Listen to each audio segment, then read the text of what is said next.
Hello and welcome to my channel. Today I'm here to review Pride, which is a Pride and Prejudice remix by Ibi Zoboi. And this came out actually a week ago. This came out this September and it follows Zuri. She is a Dominican Haitian young girl being raised in Brooklyn, about to have her world rocked when these two brothers move in across the street. They are African-American brothers and everybody's trying to figure out who's moving here because they see this large, huge house being built, and it turns out it's these brothers who happen to be black, which they didn't expect to be moving in. And that kind of follows like the romance of her sister kind of falling for one of the brothers and her kind of like hate relationship with Darcy. It keeps like that fundamental element of like the Pride and the Prejudice and kind of like some of that funny, witty humor throughout. But this focuses more on modern issues. It kind of just evolved, whereas Jane Austen's was more so showing how ridiculous it is, you know, with women's society and kind of like that funny take on, you know, basically on how you have to, you know, navigate this world and who you're going to marry. Of course, you know, this modern retelling, they're not really worried about marrying up. The author used something more prevalent, which is something real that we're all experiencing, or most people are experiencing depending on where you live. I live in the DMV, so it's prevalent here in DC. But gentrification and basically what that feels like, what that looks like, and kind of like the grapplings with it. And yeah, you follow this journey. And you know, all in all, I thoroughly enjoyed this book. I would give this, I haven't actually reviewed it, I don't think, on Goodreads, but I probably would lean between, I would probably give it a 4-star, even though it's probably more like a 3.8. It's higher than a 3.5, but I give it a 4-star. I feel like it's a great modern retelling. If I was young, I would eat this alive. I loved it even in my age, and I thought it was refreshing and it was beautiful. You know, it is following an Afro-Latina and, you know, her kind of like culture in Bushwick. And kind of like, it's funny because, you know, this is girls Bushwick. Like, you know, that's basically like how people view it. Like, you know, to have that kind, I don't know. Like when you watch Girls, if you ever did, watching Bushwick and knowing that there's no black people at all being seen within that story. And then you have a story like this that's kind of telling you the history of that neighborhood, of that rich culture, and you know, you literally erase the Afro-Latinas in it, the Latinas, the black culture that's within it, and this book does that. It represents the Afro-Latinas, it represents the Dominicans, the Haitians, the African-Americans that made that community what it is. And yeah, it kind of just does that retelling. Zuri, she's sometimes frustrating because she is a little harsh on Darcy and a little hypocritical, but it's the same as within the book. When you think of Pride and Prejudice, like the whole point is you're judging someone and, you know, you don't really know the true story. I feel like when this book really begins to take off is like when she right before when she's going to DC. So her dream is to get into Howard University and to attend school in DC, and then to come back to her neighborhood and basically, you know, be able to keep that neighborhood afloat and give back to that community and to, you know, just keep her culture. She has so much pride in where she's from and in her neighborhood, how she grew up, how everyone fends for themselves, how it's a family. Like everyone in that community is a tight-knit community and they know it, you know? So she has no desire on leaving this community, but she does want to experience a little bit more of the world by going to Howard because, you know, she feels like that there would be like her new oyster. So the book kind of takes off, in my opinion. Where it becomes really good is when she takes that trip to Howard. And that is when I'm like, oh my gosh, I can't put the book down, you know? And Darcy, you know, he also is showing like his element. I think his story was one that was interesting too. I actually would have liked to hear more of his story. But you know, he's basically in this private school, he's one of the only black faces there. His family, the reason they're moving to this neighborhood is so they could put more money into this community. They're not trying to, you know, appropriate and just take over and all that other stuff. They kind of want to have their boys be able to be around people that look like them. And the reason why they moved out was basically because, you know, in their area where they were in Manhattan, the families loved the little boys when they were cute little boys, but now, you know, they're getting high school age, they're getting a little older. Now all of a sudden the boys are threatening to the white community that they live in.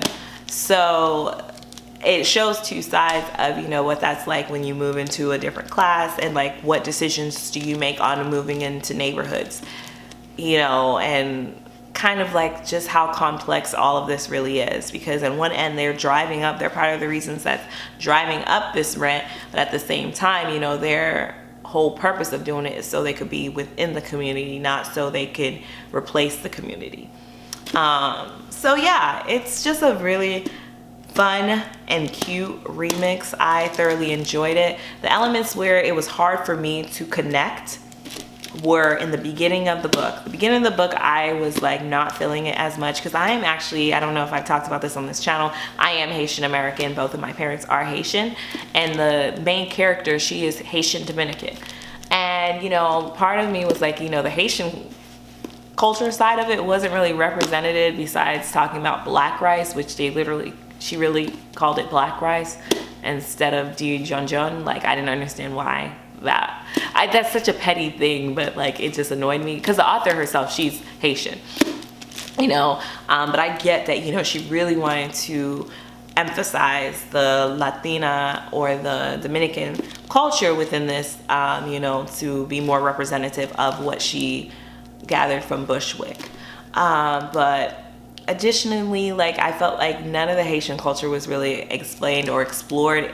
It was just stated that her mother was Haitian, and the only reference that I remember from my knowledge is the fact that her mom made banampeze, which is like a flat, like a plantain, like a, not the sweet plantain, but a drier plantain, and griot, which is like fried pork, and then di jonjon that they called black rice. So outside of that, there was nothing else that I connected to or related to as H. So I was kind of let down. I would have personally preferred her just say the character was Dominican and leave it at that, because I was excited to see like a Haitian character in this setting. And I just kind of felt like that was just thrown in there. They could have had a neighbor maybe that was Haitian or something. I just didn't understand, you know, the reason of making the main character Haitian Dominican. Because, you know, she could still be Afro-Latina and be Dominican, because, you know, most Dominicans are Afro-Latina. So I don't know. It was just kind of like I don't want you to say that just to throw in that identity and not have it accurately represented. So it was a small smidget of a gripe, but not enough to deter me from recommending this book. What I thought was really dope or cool or relatable, I should say, within this book is that if you're a young reader who's never really seen outside of your neighborhood, this may encourage you or make you want to see more than outside of your neighborhood. I remember when I was growing up, you know, I grew up in Orlando, Florida, but I grew up in a certain area where it was pretty much all you would see is the same things. Like, that's all you would see. And just to go on the east side of Orlando would be like a big deal for me. It would be like a culture shock. So I would see literally the same things over and over. It wasn't until high school, when I was in a magnet program where I was bussed out a little further out there, that my world started to expand and I started to see different things or learn about different places, you know.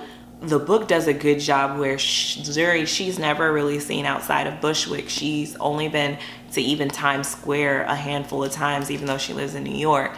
And for her, like, going outside those walls is literally just going to like a shopping mall in another borough. And I think that's very relatable for certain individuals. And I do think that your world kind of expands some. And I love that her father said, you know, the way to get to see these other places is through books, which is basically what I was doing as a kid. I would read these books and dream of going all these places and all these things. But it wasn't until I was in high school that my world started to expand, where I did start to see the options. And then, of course, after graduation, you know, after I graduated college, that's really when the real fun was able. And I do think that when your world expands, your mind expands, and you're able to experience different cultures, different foods, see different things, and kind of figure yourself out as well. And I think the book does it in a way that's relatable and will probably encourage kids who read this to think beyond their neighborhood and have bigger goals than those of what they immediately see. Yeah, so have you read this, and what were your thoughts on the retelling? Definitely, I thought it was a great retelling, a good retelling. I would give it closer to probably 3.5, 4 stars on this. Of course, I had a few little gripes here or there, but all in all, I like the modern retelling, and I thought it did a great job of talking about social issues of the day in a cult classic. So, thumbs up for me. Anyways, love and light, and I'll see you guys in the next one. Deuces.